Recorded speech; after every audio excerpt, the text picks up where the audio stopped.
Welcome you. आज आपण मॅट्रिक्समध्ये इन्व्हर्स ऑफ मॅट्रिक्स काय करणार आहोत, अभ्यासणार आहोत. आपण इन्व्हर्स ऑफ मॅट्रिक्स म्हणजे काय शोधतो.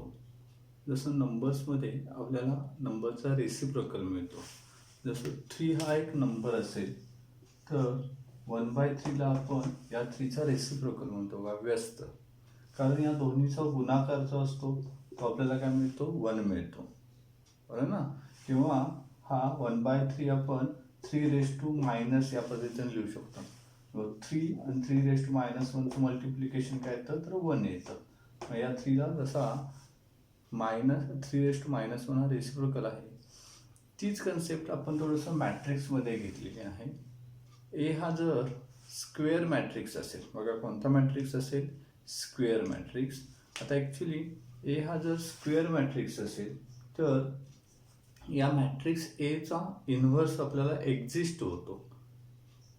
म्हणजे ए या मॅट्रिक्सचा इन्व्हर्स मॅट्रिक्स आपल्याला एक्झिस्ट जर होत असेल, तो जर A⁻⁻1 रिप्रेझेंट केला तर त्यासाठी जी कंडिशन असते ती कंडिशन काय असते बघा, तर A × A inverse is equal to I.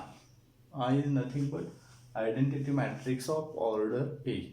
मग ए हा स्क्वेअर मॅट्रिक्स असल्यामुळे ए इतक्याच ऑर्डरचा, म्हणजे जर ए सेकंड ऑर्डर असेल तर सेकंड ऑर्डर आपल्याला आयडेंटिटी मॅट्रिक्स मिळेल, किंवा थर्ड ऑर्डरचा असेल ए आपल्याला थर्ड ऑर्डर आयडेंटिटी मॅट्रिक्स ए आणि त्याच्या इन्व्हर्सच्या मल्टिप्लिकेशनपासून मिळेल. लक्षात येईल ना. मग ही कंडिशन जी आहे A × A inverse is equal to I. आपण मॅट्रिक्स मल्टिप्लिकेशनमध्ये एक गोष्ट शिकलेलो होतो की matrix multiplication does not follow associative rule. म्हणजे A × B is not equal to आपण काय घेतलेला होता, B × A घेतलेला होता, बरोबर ना. पण इन्व्हर्स मॅट्रिक्समध्ये मात्र कंडिशन बघा कशी आहे, तर A × A inverse is equal to A inverse × A. हे थोडक्यात ए आणि ए इन्व्हर्स इंटरचेंज झालं तर हे जे मल्टिप्लिकेशन A × A इन्व्हर्स इतकंच A इन्व्हर्स × A येतं. ते किती असतं, I इतकं असतं. लक्षात येईल ना. मग या कंडिशन जी आपल्याला दिलेली आहे इन्व्हर्स मॅट्रिक्सची, ही आपल्याला इम्पॉर्टंट आहे, जिचं आपल्याला पुढं काय करायचं आहे, यूज करून एक्झाम्पल सॉल्व करायचे आहे. आपण या चॅप्टरमध्ये किंवा इथं how to calculate inverse of matrix शिकून घेणार आहोत. जे दिलेला मॅट्रिक्स एचा इन्व्हर्स मॅट्रिक्स कसा तयार करायचा किंवा कसा फाइंड आउट करायचा. आपल्याला त्यासाठी एक प्रोसिजर दिलेली आहे. वेगवेगळ्या मेथडने आपण इन्व्हर्स ऑफ मॅट्रिक्स काय करतो, फाइंड आउट करू शकतो. पण आपल्या सिलेबसमध्ये जी मेथड दिलेली आहे त्या मेथडला आपण ॲडजॉइंट मेथड म्हणतो.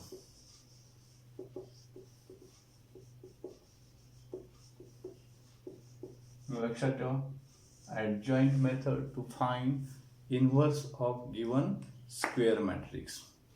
आपण ए हा जर स्क्वेअर मॅट्रिक्स घेतला, actually let A is non singular matrix, then to find A inverse follow the steps.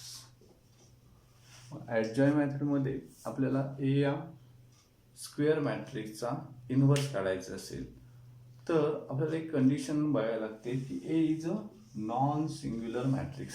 तुम्हाला माहीत आहे सिंग्युलर मॅट्रिक्स म्हणजे काय, नॉन सिंग्युलर मॅट्रिक्स म्हणजेच काय.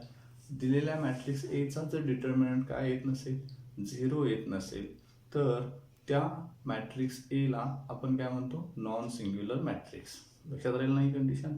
आपण अशा नॉन सिंग्युलर स्क्वेअर मॅट्रिक्सचा काय काढणार आहोत, ॲडजॉइंट मेथडनं इन्व्हर्स काढणार आहोत. त्यासाठी काही आपल्याला स्टेप्स फॉलो करायला लागतात. त्यातली जी पहिली स्टेप आहे, ॲक्च्युली पहिली स्टेप काय आहे बघा, तर find determinant of A. Actually एचा डिटर्मिनंटच फाइंड आउट करायचा. ए जर एनी मॅट्रिक्स असेल, एनी स्क्वेअर मॅट्रिक्स असेल, तर आपल्याला पहिल्यांदा तो सिंग्युलर आहे का नॉन सिंग्युलर आहे चेक केलं पाहिजे. कारण आपल्याला नॉन सिंग्युलर मॅट्रिक्सचाच इन्व्हर्स मॅट्रिक्स ॲडजॉइंट मेथडनं फाइंड आउट करता येतो. मग त्यासाठी डिटर्मिनंट ऑफ ए पहिला शोधला. जर हा 0 येत असेल डिटर्मिनंट ऑफ ए, तर आपल्याला पुढच्या स्टेप्स किंवा आपल्याला इन्व्हर्स काढता येणार नाही या मेथडनं. पण जर हा डिटर्मिनंट ऑफ ए 0 येत नसेल तर आपण मग पुढच्या स्टेपनं inverse of given matrix A find out करणार आहोत. त्यासाठी जी सेकंड स्टेप आहे ती काय आहे बघा, find cofactors of AIJ by AIJ is equal to -1 raised to I plus j into MIJ, where MIJ is minor of AIJ. Actually आपल्याला इथं आणखीन एक कन्सेप्ट बघायची आहे, कोफॅक्टर ऑफ एलिमेंट. आपल्याला माहित आहे मॅट्रिक्समध्ये एलिमेंट्स असतात. तर ॲक्च्युली हे जे काही एलिमेंट्स असतात त्या एलिमेंट्सला एक पोझिशन असते. जसं फर्स्ट रो फर्स्ट कॉलमचा जो एलिमेंट असेल त्याची पोझिशन आपण A11 रिप्रेझेंट करतो, किंवा A23. याचा अर्थ काय, तर A23 म्हणजेच असा एलिमेंट जो सेकंड रो आणि थर्ड कॉलममध्ये आहे, किंवा A31 याचा अर्थ थर्ड रो फर्स्ट कॉलमचा एलिमेंट. असे जे जनरली आपण एलिमेंट AIJ रिप्रेझेंट करतो. या AIJ या एलिमेंटचा आपल्याला काय करायचा असतो, कोफॅक्टर काढायचा असतो. आपण एखाद्या एलिमेंटचा मायनर ऑलरेडी काढलेला आहे बघा. त्यासाठी आपण तो एलिमेंट ज्या रो आणि ज्या कॉलममध्ये आहे तो रो आणि तो कॉलम जर डिलीट केला तर आपल्याला एक डिटर्मिनंट मिळतो, बरोबर आहे ना. आणि त्या डिटर्मिनंटलाच आपण त्या एलिमेंटचा काय म्हणतो, मायनर म्हणतो. आता ॲक्च्युली हा जो मायनर आहे तो आपण इथं MIJ रिप्रेझेंट केलेला आहे. आणि ॲक्च्युली या MIJचा यूज करून आपण कोफॅक्टर ऑफ AIJ काढतो. आता कोफॅक्टर ऑफ AIJ काढायचं असेल तर काय केलेलं आहे, तर हा जो काय MIJ आहे याच्या गुणाकारात -1 रेस टू काय दिलं बघा, I plus j.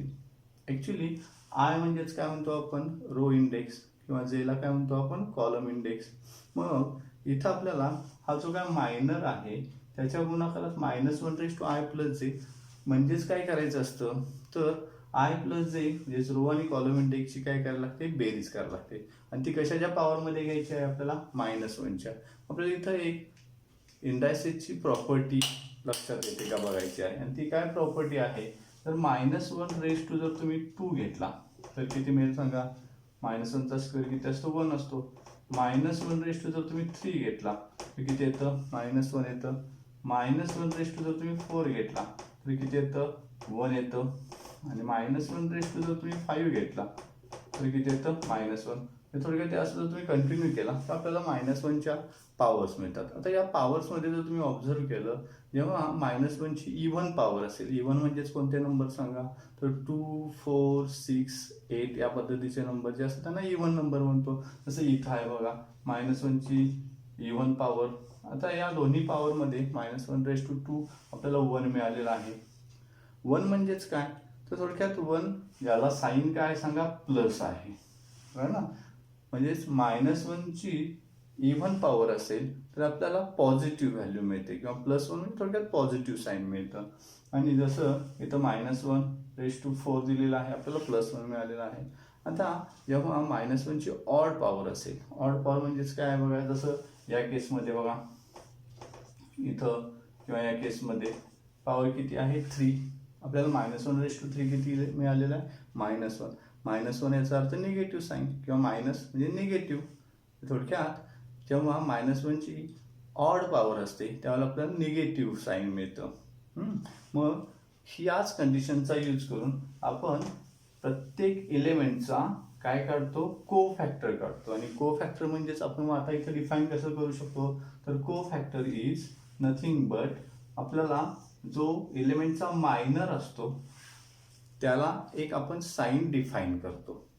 आता हे जे साईन असेल हे प्लस कधी येईल बघा, जेव्हा त्या एलिमेंटच्या रो आणि कॉलम इंडेक्सची बेरीज जर इव्हन येत असेल तर आपल्याला काय मिळेल, पॉझिटिव्ह मायनर मिळेल, किंवा पॉझिटिव्ह मायनर म्हणजेच त्या एलिमेंटचा कोफॅक्टर असेल. आणि हे जर रो आणि कॉलम इंडेक्सची बेरीज जर ऑड नंबर येत असेल तर आपल्याला निगेटिव्ह मायनर मिळेल, आणि हा निगेटिव्ह मायनर म्हणजेच आपल्याला एलिमेंटचा काय असेल, कोफॅक्टर असेल. लक्षात येईल ना. आपण प्रत्येक एलिमेंटचा कोफॅक्टर काढतो. म्हणजे जर दिलेला मॅट्रिक्स 2x2चा असेल, म्हणजे स्क्वेअर मॅट्रिक्स ज्यामध्ये 2 रो 2 कॉलम्स असतील, तर त्याच्यात एकूण 4 एलिमेंट्स असतील, बरोबर ना. ते एलिमेंट्स कोणकोणते, तर A11, A12, A21, A22, आणि या चारही एलिमेंटचे जे कोफॅक्टर्स असतात. जसं A11 हा एलिमेंट असेल तर त्याचा कोफॅक्टर आपण कॅपिटल A11 घेणार. A23 हा जर एलिमेंट असेल तर त्याचा कोफॅक्टर कॅपिटल A23 आपण घेणार. म्हणजे थोडक्यात जितके एलिमेंट्स त्या प्रत्येक एलिमेंटचा एक कोफॅक्टर असतो. जर 3x3चा मॅट्रिक्स असेल तर त्याच्यात 9 एलिमेंट्स असतील आणि आपल्याला 9 कोफॅक्टर्स मिळतील. कोफॅक्टर्स करताना हा जो फॉर्म आहे हा लक्षात राहील ना. बघा पुन्हा, कोफॅक्टर्स म्हणजेच मॅट्रिक्स जो दिलेला आहे त्याच्या एलिमेंटचा जो मायनर असतो त्याचं एक जे साईन डिफाईन केलं, म्हणजेच ते एकतर प्लस असेल किंवा एकतर मायनस असेल, तर ते जे साईन डिफाईन करून जर आपण मायनर लिहिला तर आपल्याला दिलेल्या एलिमेंटचा कोफॅक्टर मिळतो. आता हे जे काही कोफॅक्टर्स आहेत एलिमेंटचे, त्यांचा यूज करून आपण थर्ड स्टेप घेतो. ॲक्च्युली थर्ड स्टेप काय करतो बघा, तर फाइंड कोफॅक्टर मॅट्रिक्स. इथं आपल्याला एक मॅट्रिक्स काढायचा आणि त्याला कोणता मॅट्रिक्स म्हटलेला आहे आपण, कोफॅक्टर. ॲक्च्युली मॅट्रिक्स म्हणजे अरेंजमेंट ऑफ नंबर्स, बरोबर आहे ना. आपण हे जे काय आहे सेकंड स्टेपमध्ये कोफॅक्टर्स काढलेले आहेत. ॲक्च्युली कोफॅक्टर्स म्हणजे एक नंबर मिळतो, तर जितके मॅट्रिक्सचे एलिमेंट तितकेच आपल्याला काय मिळतात, कोफॅक्टर्स मिळत असतात.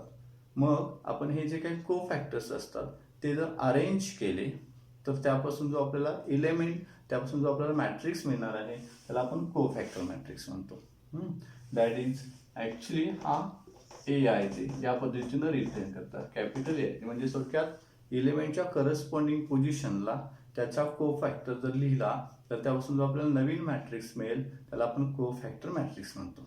लक्षात येईल ना. ही आपली थर्ड स्टेप आहे. मग फोर्थ स्टेप काय असते बघा, तर टेक ट्रान्सपोज ऑफ AIJ. म्हणजे थोडक्यात हा जो काही कोफॅक्टर मॅट्रिक्स आहे याचा काय घ्यायचा, transpose is called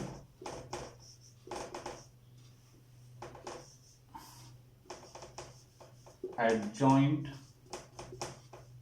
matrix. That is ADJ, A is equal to transpose of AIJ. इथं मग आणखीन एक आपल्याला मॅट्रिक्स मिळाला, जसं इथं आपण कोफॅक्टर मॅट्रिक्स म्हणजेच काय बघितलं सेकंड स्टेप थर्ड स्टेपमध्ये, तर आपल्याला ॲडजॉईंट मॅट्रिक्स एक काढायचा. ॲडजॉईंट मॅट्रिक्स म्हणजेच काय, तर हा जो काही कोफॅक्टर्स मॅट्रिक्स मिळालेला आहे त्याचा transpose of matrix is nothing but interchanging rows and columns, बरोबर ना. दिलेल्या रो आणि कॉलमचे एलिमेंट जर आपण इंटरचेंज केले तर आपल्याला जो नवीन मॅट्रिक्स मिळतो तो दिलेल्या मॅट्रिक्सचा ट्रान्सपोज असतो. इथं आपल्याला हा जो काही कोफॅक्टर मॅट्रिक्स आहे त्याचा जो ट्रान्सपोज घेतला तर आपल्याला जो नवीन मॅट्रिक्स मिळेल त्याला आपण ॲडजॉईंट मॅट्रिक्स म्हणतो, जो आपण ADJ एनं रिप्रेझेंट करतो. लक्षात येईल ना. म्हणजे आपली फोर्थ स्टेप असेल. आणि फिफ्थ स्टेप काय आहे बघा, find A inverse by A inverse is equal to 1 determinant of A into adjoint of A.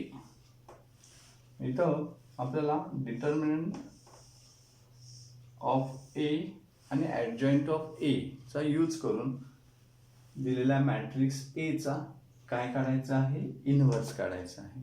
त्यासाठी हा फॉर्म्युला आपल्याला दिलेला आहे. ॲक्च्युली हा जो फॉर्म्युला आहे या फॉर्म्युलामध्ये काय आहे, तर 1 determinant of A. Determinant of A जो आपण स्टेप 1 मध्ये काढलेला आहे त्याचा काय घेतलेला आहे, आपण रेसिप्रोकल घेतलेला आहे. 1 डिटर्मिनंट ऑफ A म्हणजे थोडक्यात हा एक नंबर असतो आणि adjoint of A is a matrix. म्हणजे हा नंबर आणि मॅट्रिक्स म्हणजे स्केलर मल्टिप्लिकेशन करून घेतलं की जो आपल्याला नवीन मॅट्रिक्स मिळणार आहे तो दिलेल्या मॅट्रिक्स A चा काय असेल, इनव्हर्स मॅट्रिक्स असेल. लक्षात येईल ना. मग ह्या ज्या स्टेप्स आहेत त्या स्टेपचा यूज करून आपण दिलेला मॅट्रिक्स ए जो नॉन सिंग्युलर असेल त्याचा काय करू शकतो, इनव्हर्स मॅट्रिक्स फाइंड आउट करू शकतो. पुन्हा बघा स्टेप्स तुमच्या लक्षात येतात का. पहिला दिलेला मॅट्रिक्स एचा डिटर्मिनंट काढायचा, त्यानंतर प्रत्येक एलिमेंट ए मध्ये जेवढे एलिमेंट्स आहेत त्या प्रत्येक एलिमेंटचे को फॅक्टर काढायचे. को फॅक्टर इज नथिंग बट त्या एलिमेंटचा जो मायनर असतो त्या मायनरचं पर्टिक्युलर साईन डिफाईन करायचं. जर त्यासाठी आपण दिलेल्या एलिमेंटची पोझिशन म्हणजे त्याचा रो आणि कॉलम इंडेक्सची बेरीज जर इव्हन येत असेल तर आपण पॉझिटिव्ह मायनर घेतो, आणि जर ऑड येत असेल तर निगेटिव्ह मायनर घेतो. आणि हे जे सगळे मायनर्स असतात ते जर आपण करस्पॉन्डिंग एलिमेंटच्या पोझिशनला अरेंज केले तर आपल्याला को फॅक्टर मॅट्रिक्स मिळतो. आणि या को फॅक्टर मॅट्रिक्सचा जर ट्रान्सपोज घेतला तर आपल्याला ॲडजॉइंट मॅट्रिक्स मिळतो. आणि हा फॉर्म्युला जो आहे, जो इनव्हर्सचा काय आहे फॉर्म्युला आहे, तो जर आपण पाठ केला तर आपल्याला काय मिळेल, दिलेल्या मॅट्रिक्सचा इनव्हर्स मॅट्रिक्स मिळेल. आणि तो फॉर्म्युला काय आहे तर A inverse is equal to 1 determinant of A into adjoint of A. हा फॉर्म्युला लक्षात ठेवा, ज्याचा यूज करून आपल्याला एक्झाम्पल सॉल्व्ह करायचे. आपण जर एक्झाम्पल या पार्टची जर सोडवली तर आपल्याला ही जी काही प्रोसिजर आहे, थ्योरेटिकल जो पार्ट आपण आता जो घेतलेला आहे तो आणखी व्यवस्थित समजेल. नेक्स्ट लेक्चरला आपण एक्झाम्पल्स घेऊ to find inverse of given matrix by using adjoint method. Thank you.